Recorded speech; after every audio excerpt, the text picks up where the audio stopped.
जय जय राम, श्री राम जय राम, जय जय राम, श्री राम जय राम, जय जय राम, श्री राम जय राम, जय जय राम, श्री राम जय राम, जय जय राम।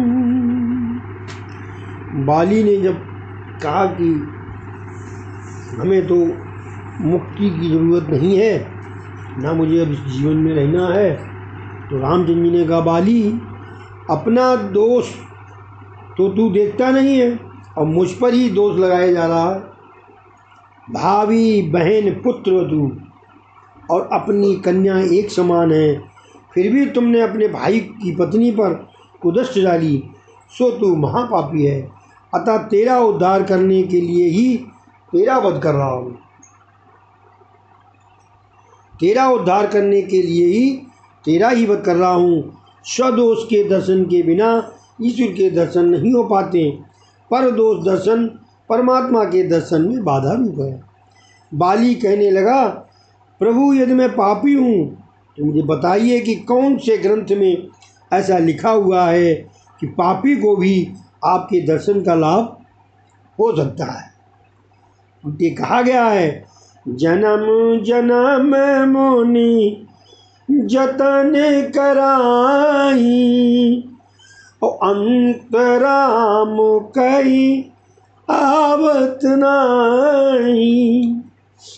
मुनिगण जन्म जन्मांतर में कई प्रकार की साधना करते रहते हैं, फिर भी अंतकाल में उनके मुख से राम नाम उच्चारित नहीं हो पाता है। मैं पुण्यशाली हूँ, तभी आपके दर्शन इस समय कर रहा हूँ। आपके दर्शन से अब मैं पापी तो रहा ही नहीं, आपके दर्शन से पापों का नाश होता है। आपके दर्शन देवों को भी दुर्लभ हैं, फिर भी मैं आपके दर्शन कर रहा। भगवान राम ने कहा, मेरे दर्शन तुम्हें हुए, वह तेरे प्रताप से नहीं हुए। तुम सुग्रीव के भाई हो, सो मैं तुम्हारा उद्धार कर रहा हूँ। तुम सुग्रीव के कारण ही मेरे दर्शन पा रहे हो। भगवान की बात सुनकर बाली ने सुग्रीव को प्रणाम किया और कहा, तेरे ही कारण मुझे भगवान के दर्शन करने का सौभाग्य प्राप्त हुआ है। सुग्रीव बाली से कहने लगा, नहीं नहीं, तुम्हारे कारण ही मुझे भगवान के दर्शन हुए हैं। यदि तुमने मुझे घर से ना निकाला होता तो प्रभु दर्शन में भी कैसे पा सकता। बाली देश छोड़ रहा था तो सुग्रीव ने भगवान से प्रार्थना की कि मेरे भाई के पाप को क्षमा कीजिए। बैर और वासना मृत्यु को बिगाड़ते हैं। बैर और वासना, जो बैर और वासना को अपने ही मन में रखकर मरता है उसे सद्गति नहीं मिलती है। अपना कर्तव्य है कि किसी के साथ बैर न रखें। राम राम जपते हुए बाली ने प्राण त्याग किया। सुग्रीव को किष्किंधा का राज्य दिया गया। राम की अनासक्ति भी कैसी हो। रावण की हार हुई और लंका का राज्य राम को मिला, किंतु उन्होंने कहा, मुझे धन या राज्य की आसक्ति नहीं है। लंका का राज विभीषण को दिया। कंस की मृत्यु होने पर मथुरा का राज्य कृष्ण के हाथों में आया, किंतु उन्होंने उग्रसेन को दे दिया। राम और कृष्ण जैसा बोलते हैं वैसा ही आचरण करते हैं। श्री कृष्ण ने अर्जुन को युद्ध भूमि में 6 शास्त्रों का सार एक ही घंटे में सुनाया है। भगवान का ज्ञान भी कैसा है। अर्जुन ने कहा था, आप जो कहेंगे वही करूँगा। ज्ञान की शोभा व्याख्यान नहीं है चंदन, ज्ञान की शोभा व्याख्यान नहीं है, क्रियात्मक भक्ति योग है। राम के समान जग हितार्थी कोई नहीं है, ऐसा भगवान शंकर ने पार्वती से कहा। देवता, मनुष्य और मुनि सभी की यही रीति है कि अपने स्वार्थ के हेतु ही वे सभी से प्रीत करते हैं। सुर नर मुनि सब की यही रीति, और स्वार्थ लागी करई सब प्रीति।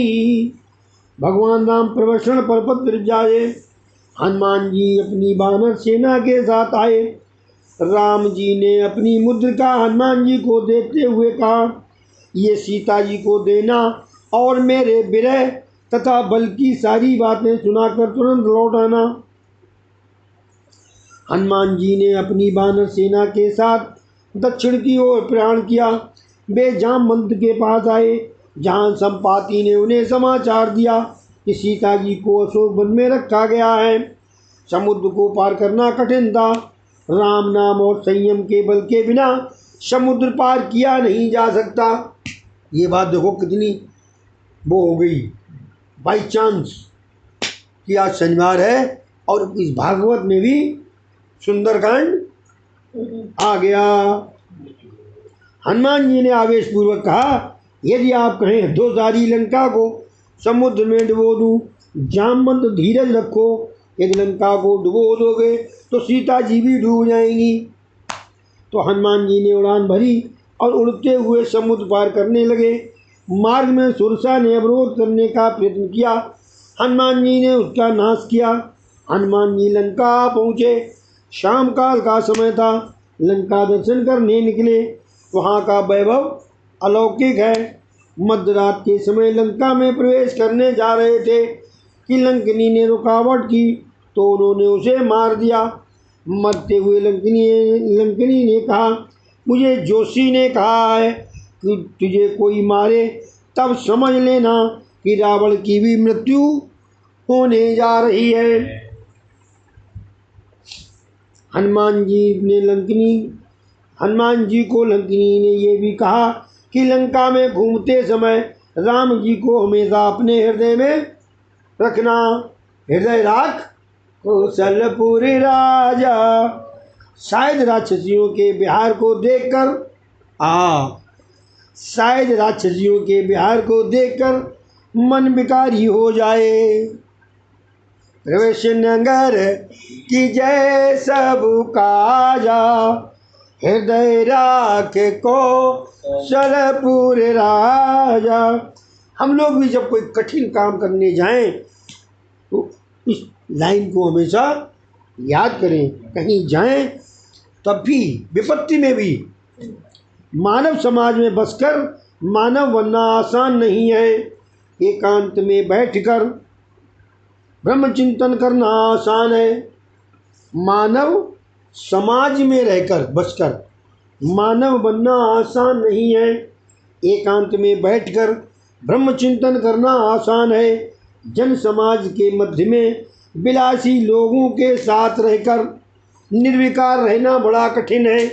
शरीर से चाहे पाप न हो, मन से तो हो ही जाता है। हनुमान जी को कौन उपदेश दे सकता है? वे तो सकल विद्या के आचार्य हैं। फिर भी लंकनी के वचन उपेक्षणीय नहीं हैं।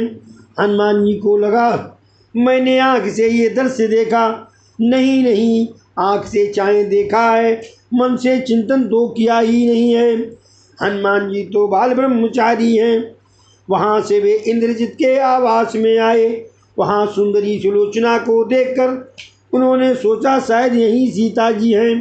नहीं, यहाँ सीता जी नहीं हैं। एक नाथ जी महाराज ने सुंदर कांड में बड़ा अच्छा वर्णन किया है। हनुमान जी साक्षात शिव जी का अवतार थे। पार्वती जी भी अवतार लेने का आग्रह करने लगी तो शिव जी ने कहा, नहीं, मुझे ब्रह्मचारी रहना है। पार्वती ने कहा, मैं आपके बगैर जी नहीं सकूंगी। दोस्तों, शिव जी ने हनुमान का रूप लिया और पार्वती बनी उनकी पूंछ। ये योग माया सभी के घर में जाती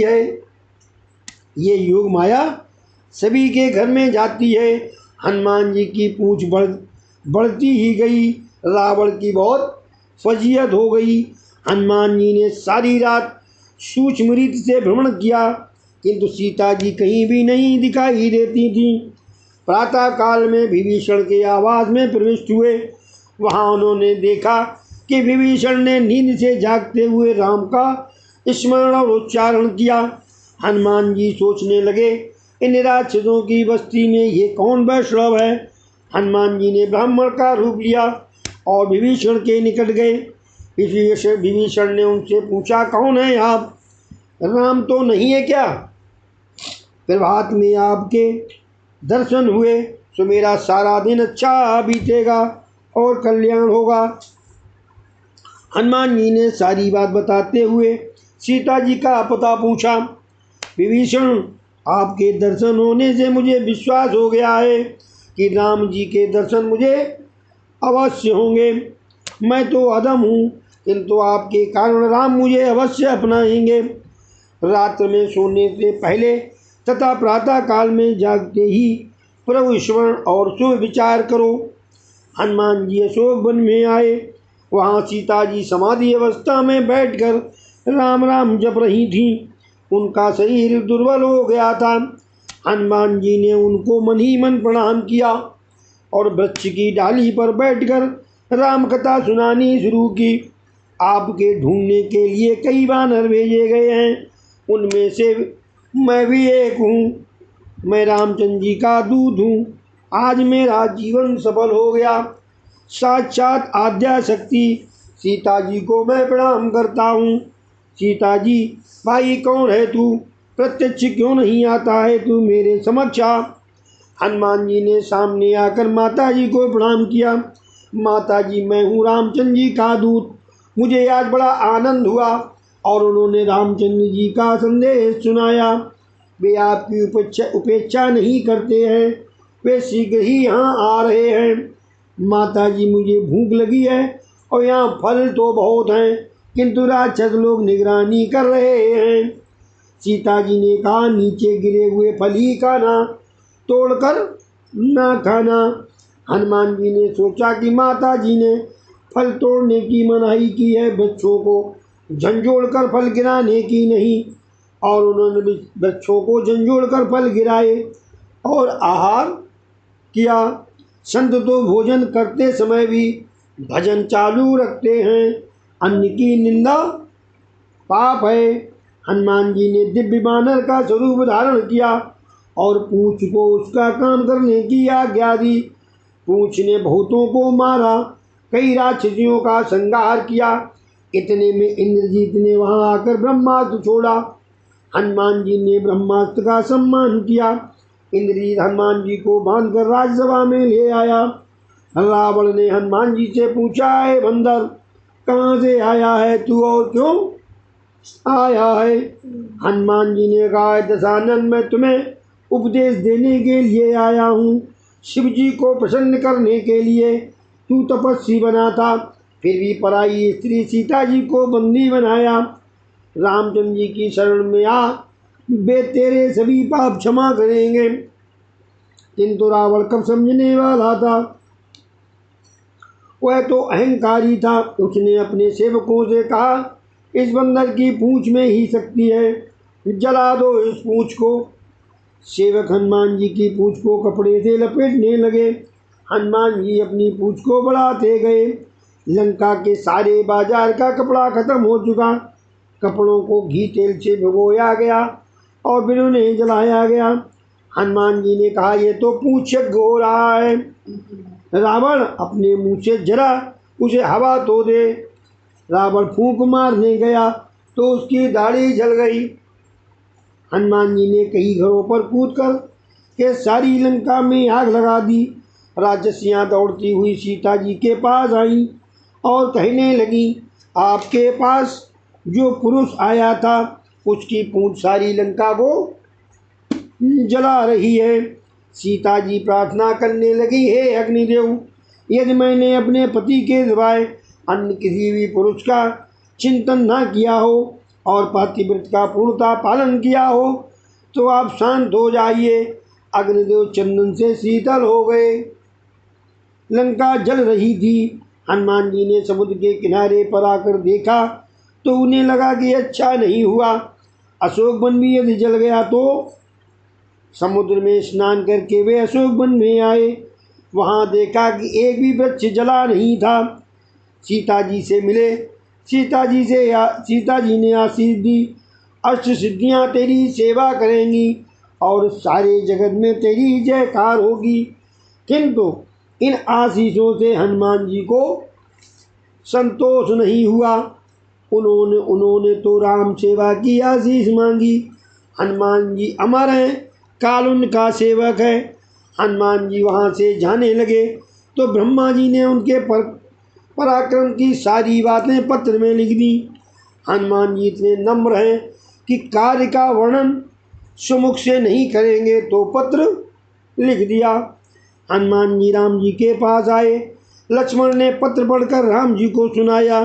हनुमान जी ने कहा, प्रभु ये तो सब आपका ही प्रताप है, कृपा कीजिए कि मैं अभिमानी ना बनूं। राम जी ने सोचा कि हनुमान जी को मैं दूं तो क्या दूं। उन्होंने हनुमान जी को अपनी बाहों में भर लिया। रामचंद्र जी वहाँ से विजयादशमी के दिन प्रयाण किया और समुद्र के किनारे आए। उनका नियम था प्रतिदिन शिव जी की पूजा करना। वहाँ कोई शिवलिंग नहीं मिला तो हनुमान जी को काशी से शिवलिंग ले आने की आज्ञा दी। हनुमान जी को लौटने में देरी हुई तो राम जी ने बालू का शिवलिंग बनाया और पूजा की। वही शिवलिंग रामेश्वर है। जो रामेश्वर का दर्शन करेगा वह देह त्याग के बाद भी मेरे धाम में आएगा। जे रामेश्वर दर्शन करहीं और ते तन तज मम लोक सिधारहीं। इधर लंका में रावण ने नगरजनों की सभा बुलाई। विभीषण ने कहा, राम जी की शरण में जाकर सीता जी को सकुशल लौटा दो। रावण ने गुस्से से विभीषण को लताड़ दिया। धन्य है कि विभीषण को की लात खाकर भी बड़े भाई का उसने बंधन किया। तुमको जो ठीक लगे वही करो, मैं तो श्री राम की शरण में जा रहा हूँ। विभीषण के लंका त्याग करते ही सभी राक्षस आयुहीन हो गए। साधु पुरुष का अपमान सर्वनाश का कारण बन सकता है।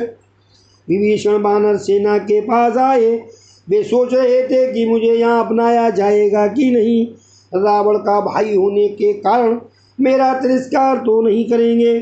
नहीं, प्रभु तो अंतर्यामी हैं, मेरा मनोभाव शुद्ध है, अतः वे मुझे अवश्य अपनाएंगे। सुग्रीव ने भगवान को समाचार दिया कि रावण का भाई विभीषण आया है। मुझे तो लगता है कि राक्षसों की माया है और वो हमारा भेद जानना चाहते हैं। राम ने कहा कि विभीषण क्या कहता है जो तो बताओ। सुग्रीव तो कहता है, राघवम शरणम गता। हनुमान जी वकालत करने लगे। उसके हृदय में छल कपट नहीं है, उसको हमें अपनाना चाहिए। राम सुग्रीव विभीषण का स्वागत करो और यहाँ ले आओ। जब भी जीव मेरे सम्मुख आता है उसके करोड़ों जन्मों के पाप नष्ट हो जाते हैं। जो मनुष्य मन से निर्मल वह मुझे प्राप्त करता है। मुझे छल कपट और छिंद्रान्वेषण पसंद नहीं है। और निर्मल मन जन सोमोहि पावा, अमोहि कपट छल छिद्र न भावा।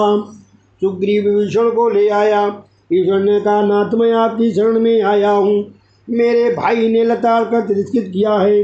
राम जी ने अपने आसन से खड़े होकर विभीषण का सत्कार करते हुए कहा, तुम मेरे भाई लक्ष्मण के समान मुझे प्रिय लगते हो।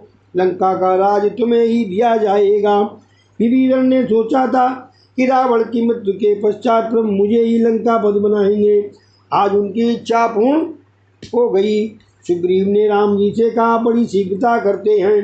विभीषण को लंका का राज देने का वचन तो दे दिया, किंतु यदि रावण शरण में आकर सीता जी को सौंप दे तो आप उसे क्या देंगे। रघुनाथ जी बोले, मैं जब भी कुछ बोलता हूँ सोच विचार करके ही बोलता हूँ। यदि रावण शरण में आएगा तो मैं उसे अयोध्या का राज्य दे दूंगा। विभीषण शरण आयो करियो लंकाधीश। यह सुनी रावण शरण आयो तो करऊं कौशलाधीश। रावण इस शरण में आएगा तो उसे अयोध्या का राज्य देकर हम सभी भाई वनवास करेंगे। समुद्र पर पत्थर का सेतु रचा गया। पत्थर पर राम नाम लिखने से पत्थर तैरते हैं। राम नाम से जब पत्थर तैर सकता है तो मनुष्य क्यों तैर नहीं सकते। विश्वास पूर्वक श्रद्धा पूर्वक राम नाम का जप करोगे तो भवसागर पार कर सकोगे। इस कलयुग में इसके सिवाय अन्य कोई उपाय नहीं है।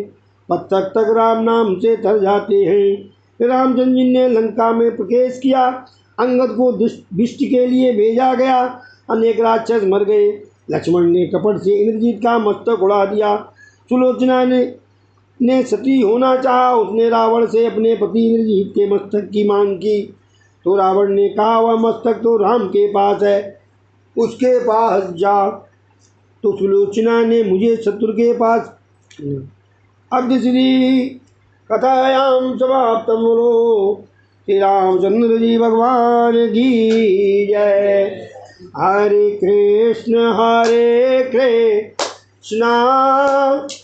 कृष्ण कृष्ण हरे हरे, हरे राम राम राम हरे हरे।